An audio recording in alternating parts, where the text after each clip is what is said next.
पढ़े लिखे बंदे का और युवा का तो फर्ज बनता इहो जी चीज़ ते आके खड़े होना। मैनूं लगदा तुहाडी पढ़ाई लिखाई किसी काम दी नहीं हैगी जे तुसीं इनजस्टिस के खिलाफ बोल नहीं पाए। ये जिहड़े योद्धे सूरमे साडी कौम दे जिन्हां ने कोई अपने परसनल स्वार्थ लई काम नहीं किया। इंडियन कॉन्स्टिट्यूशन है वो कहता है जी सारे एक बराबर है कानून के सामने, तो चाहे वो जेल च बैठे हैं जेल के बाहर बैठे हैं सारे बराबर है ना, फिर उन्होंने इंसाफ लई कौन बोलूगा।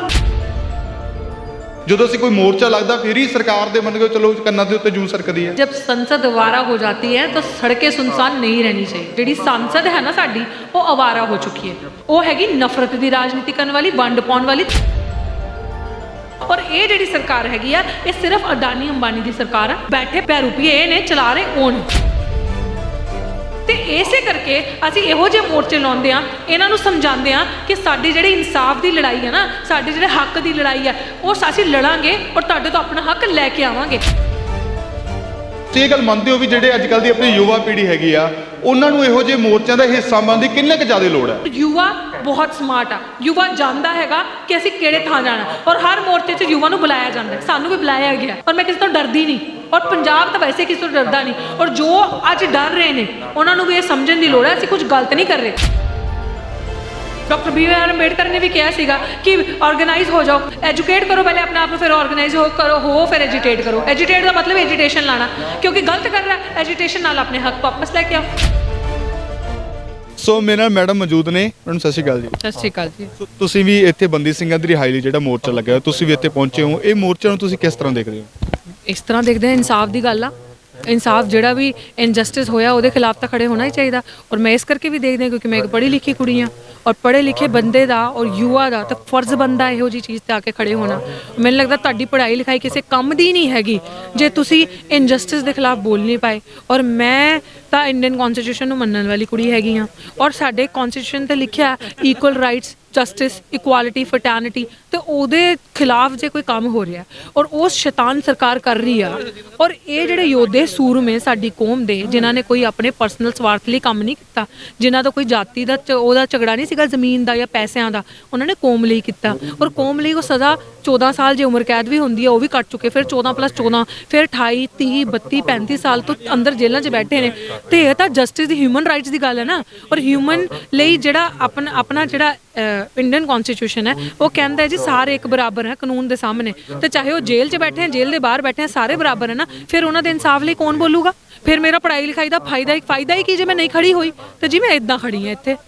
मैम गल करके तो पिछले सालों दौरान आप देखा कि दिल्ली के विच भी एक मोर्चा लग्या सीगा, उस तो बाद जे बाइबल कलां की आप गल कर लगे उत्ते भी एक मोर्चा लग्या सीगा, फिर हुण जीरे फैक्ट्री की आप गल कर लगे उत्ते भी एक मोर्चा लग रहा। तो अज चौथा मोर्चा जिहड़ा है वो चंडीगढ़ के विच लग्या बंदी ਸਿੰਘਾਂ ਦੀ ਰਿਹਾਈ ਨੂੰ लैके कि सरकार साडी मन के चलो भी जो असीं कोई मोर्चा लगता फिर ही सरकार दे मन के चलो कन्नां दे उत्ते जूं सरकदी है। देखो जी बहुत वड्डी गल किसी ने कही सी, हिंदी च दसदी हां, लोहिया जी सीगे उन्होंने कहा सीगा जब संसद अवारा हो जाती है तो सड़कें सुनसान नहीं रहनी चाहिए।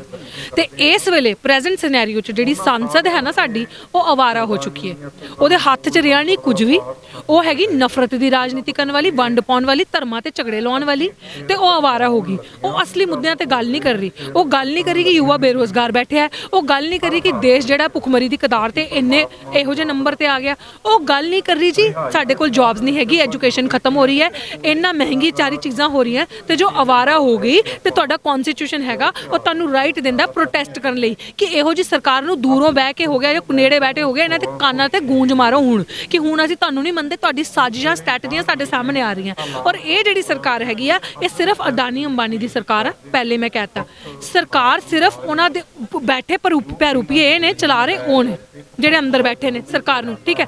उन्हां दे ये सरकार की करी ਵੱਡੇ ਵੱਡੇ बैंकों चों लोन लै रही है, उन्हां ਦੀਆਂ जेबां भर रही है, उन्हां नूं देई जा रही पैसा, अद्धे साडे पैसा लैके साडे असीं टैक्स पेयर हाँ, साडा पैसा लैके बाहर भज रहे ने विदेशों च, वो किहदा पैसा साडा पैसा, किहदी चीज़ां साडी चीज़ां। हुण असीं इन्हां दी स्ट्रैटेजी समझ रहे हैं तो इसे करके असीं इहो ਜਿਹੇ मोर्चे लाउंदे आ, इन्हां नूं समझाਉਂਦੇ आ कि साडी जिहड़ी इंसाफ की लड़ाई है ना, साडे जिहड़े हक की लड़ाई है वो असीं लड़ांगे और तुहाडे तो अपना हक लैके आवांगे, मंगना कुछ नहीं हुण खो के लैणा। तो ये प्रोटेस्ट जो पीसफुल प्रोटेस्टेशन है वो डिमोनस्ट्रेशन है। इस पीसफुल प्रोटेस्ट के थ्रू, क्योंकि संविधान के अंदर जी प्रोटेस्ट करो, आप वॉइस ऑफ डिसेंट है, नहीं मनती मैं जो तू किया, मेरा अधिकार है बोलना आवाज़ चकना, मैं चकूँगी, ਹੁਣ ਮੈਂ ਆਪਣੇ ਨਾਲ ਸਾਰੇ ਯੁਵਾ ਨੂੰ ਵੀ ਲਾਉਂਗੀ, ਸਾਰੀ ਯੁਵਾ ਪੀੜ੍ਹੀ ਇੱਕ ਹੋਊਗੀ, ਆਪਣੇ ਅਧਿਕਾਰਾਂ ਦੀ ਗੱਲ ਕਰੂਗੀ ਔਰ ਇਨਸ਼ੋਰ ਕਰੂਗੀ ਲੈ ਕੇ ਵਾਪਸ ਆਊਗੀ। ਤੁਸੀਂ ਯੁਵਾ ਪੀੜ੍ਹੀ ਦੀ ਗੱਲ ਕੀਤੀ ਹੈ, ਤੁਸੀਂ ਇਹ ਗੱਲ ਮੰਨਦੇ ਹੋ ਵੀ ਜਿਹੜੇ ਅੱਜ ਕੱਲ੍ਹ ਦੀ ਆਪਣੀ ਯੁਵਾ ਪੀੜ੍ਹੀ ਹੈਗੀ ਆ ਉਹਨਾਂ ਨੂੰ ਇਹੋ ਜਿਹੇ ਮੋਰਚਿਆਂ ਦਾ ਹਿੱਸਾ ਬਣਨ ਦੀ ਕਿੰਨੇ ਕੁ ਜ਼ਿਆਦਾ ਲੋੜ ਹੈ? ਬਹੁਤ ਬਹੁਤ, ਕਿਉਂਕਿ ਅਸੀਂ ਦੇਖ ਲਿਆ, ਮੈਂ ਨਹੀਂ ਕਹਿੰਦੀ ਕਿ ਵੱਡੇ ਨਾਲ ਜੋਸ਼ ਦੇ ਨਾਲ ਹੋਸ਼ ਦੀ ਵੀ ਬਹੁਤ ਲੋੜ ਹੈ। ਯੁਵਾ 'ਚ ਬਹੁਤ ਜੋਸ਼ ਹੈ। ਜਿਸ ਮੋਰਚੇ 'ਚ ਯੁਵਾ ਨਹੀਂ ਹੈ, ਜਿਸ ਮੋਰਚੇ 'ਚ ਬੀਬੀਆਂ ਭੈਣਾਂ ਨਹੀਂ ਹੈ, ਉਹ ਮੋਰਚਾ ਕਦੀ ਤੁਸੀਂ ਫਤਿਹ ਕਰ ਹੀ ਨਹੀਂ ਸਕਦੇ। ਔਰ ਯੁਵਾ ਬਹੁਤ ਸਮਾਰਟ ਆ, ਯੁਵਾ ਜਾਣਦਾ ਹੈਗਾ ਕਿ ਅਸੀਂ ਕਿਹੜੇ ਥਾਂ ਜਾਣਾ ਔਰ ਹਰ ਮੋਰਚੇ 'ਚ ਯੁਵਾ ਨੂੰ ਬੁਲਾਇਆ ਜਾਂਦਾ, ਸਾਨੂੰ ਵੀ ਬੁਲਾਇਆ ਗਿਆ। ਹਰ ਮੋਰਚੇ 'ਤੇ ਕਹਿੰਦੇ ਨੇ ਯੁਵਾ ਸਾਨੂੰ ਚਾਹੀਦਾ, ਕਿਉਂਕਿ ਇਹਨਾਂ ਨੂੰ ਪਤਾ ਕਿ ਜੋ ਕੰਮ ਇੱਕ ਸਾਡੇ ਬਜ਼ੁਰਗ ਨਹੀਂ ਕਰ ਸਕਦੇ ਉਹ ਦੌੜ ਕੇ 5 ਮਿੰਟ 'ਚ ਅਸੀਂ ਕਰ ਸਕਦੇ ਹਾਂ। ਉਹ ਯੁਵਾ ਇਸ ਲਈ ਵੀ ਚਾਹੀਦਾ ਕਿਉਂਕਿ ਯੁਵਾ ਵੈਲ ਐਨਲਾਈਟਨਡ ਆ, ਯੁਵਾ ਟ੍ਰੈਂਡ ਦੇ ਨਾਲ ਚੱਲਦਾ, ਯੁਵਾ ਮਾਡਰਨਾਈਜੇਸ਼ਨ 'ਚ ਐਜੂਕੇਸ਼ਨ ਪ੍ਰਾਪਤ ਕਰਾ, ਉਹਨਾਂ ਨੂੰ ਪਤਾ ਕੀ ਹੋ ਰਿਹਾ। ਤੇ ਯੁਵਾ ਦੀ ਲਈ ਐਜੂਕੇਸ਼ਨ ਦਾ ਸਿਰਫ ਮਤਲਬ ਕਿਤਾਬੀ ਨਹੀਂ ਆ। ਐਜੂਕੇਸ਼ਨ ਡਸਨਟ ਮੀਨ ਕਿ ਤੁਸੀਂ ਕਿਤਾਬ ਪੜ੍ਹ ਲੇ you have good grades, no. Education ਦਾ ਮਤਲਬ ਇਹ ਆ ਕਿ ਜੇ ਤੁਸੀਂ ਐਗਜ਼ੈਕਟ ਐਜੂਕੇਸ਼ਨ ਪਾਈ ਹੈ ਤੇ ਜੇ ਕਿਸੇ ਨਾਲ ਧੱਕਾ ਹੋ ਰਿਹਾ, ਜਸਟਿਸ ਨਹੀਂ ਮਿਲ ਰਿਹਾ ਕਿਸੇ ਨੂੰ, ਉਹਦੇ ਖਿਲਾਫ ਖੜੇ ਹੋ, ਉਹਦੇ ਨਾਲ ਖੜੇ ਹੋ, ਖਿਲਾਫ ਨਹੀਂ ਨਾਲ ਖੜੇ ਹੋ। ਜੇ ਕਿਸੇ ਨਾਲ ਧੱਕਾ ਹੋ ਰਿਹਾ ਉਹਦੀ ਆਵਾਜ਼ ਚੱਕੋ। ਜਿੱਦਾਂ ਹੁਣ ਮੇਰੇ ਮੂੰਹ 'ਚ ਆਵਾਜ਼ ਆ, ਮੈਂ ਪੜ੍ਹੀ ਲਿਖੀ ਆ, ਮੇਰਾ ਫਰਜ਼ ਬਣਦਾ ਜੀ ਇਹੋ ਜਿਹੀ ਚੀਜ਼ਾਂ ਤੇ ਆ ਕੇ ਸਭ ਤੋਂ ਵੱਡੀ ਆਵਾਜ਼ ਲਾਉਣ ਦਾ। ਔਰ ਮੈਂ ਕਿਸੇ ਤੋਂ ਡਰਦੀ ਨਹੀਂ, ਔਰ ਪੰਜਾਬ ਤਾਂ ਵੈਸੇ ਕਿਸੇ ਤੋਂ ਡਰਦਾ ਨਹੀਂ। ਔਰ ਜੋ ਅੱਜ ਡਰ ਰਹੇ ਨੇ ਉਹਨਾਂ ਨੂੰ ਵੀ ਇਹ ਸਮਝਣ ਦੀ ਲੋੜ ਹੈ ਅਸੀਂ ਕੁਝ ਗਲਤ ਨਹੀਂ ਕਰ ਰਹੇ।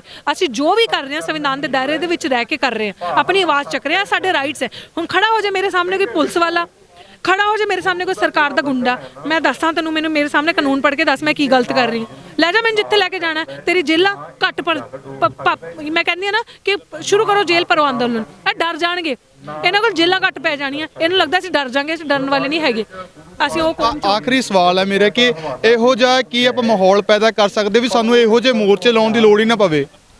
ਜੀ ਮਾਹੌਲ ਤਾਂ ਉਦੋਂ ਹੀ ਪੈਦਾ ਹੋ ਜਾਂਦਾ ਜਿਹੜੇ ਸਾਡੇ ਸੰਸਦ, ਜਿਹੜੇ ਅਸੀਂ ਚੁਣ ਕੇ ਭੇਜਦੇ ਹਾਂ ਸੰਸਦ 'ਚ ਬਿਠਾ ਕੇ, ਐਮਐਲਏ ਐਮਪੀ, ਉਹ ਸਿੰਸੀਅਰਿਟੀ ਨਾਲ ਆਪਣੀ ਜੌਬ ਕਰਦੇ, ਕਿਉਂਕਿ ਉਹ ਤਾਂ ਕਰਦੇ ਆਪਣਾ ਕੰਮ, ਬਣਤਾ ਬਾੜ ਮੇ ਜਾਏ, ਜਨਤਾ ਵੋਟ ਮਿਲ ਗਿਆ, ਗੱਦੀ ਮਿਲ ਗਈ, ਕੁਰਸੀ ਮਿਲ ਗਈ, ਰਾਜ ਕਰੋ। ਹੁਣ ਸਾਡੇ ਬੱਚੇ ਵਿਦੇਸ਼ 'ਚ ਪੜ੍ਹਨ, ਇਹ ਜਿੱਥੇ ਮਰਜ਼ੀ ਜਾਣ। ਜੇ ਉਹਨਾਂ ਨੇ ਸਿੰਸੀਅਰਿਟੀ 'ਚ ਕੰਮ ਕੀਤਾ ਹੁੰਦਾ ਤੇ ਯੁਵਾ ਆਪਣੀ ਜਿਹੜੀ ਐਨਰਜੀ ਹੈ ਨਾ ਉਹ ਸਹੀ ਜਗ੍ਹਾ 'ਚ ਲਾਉਂਦਾ।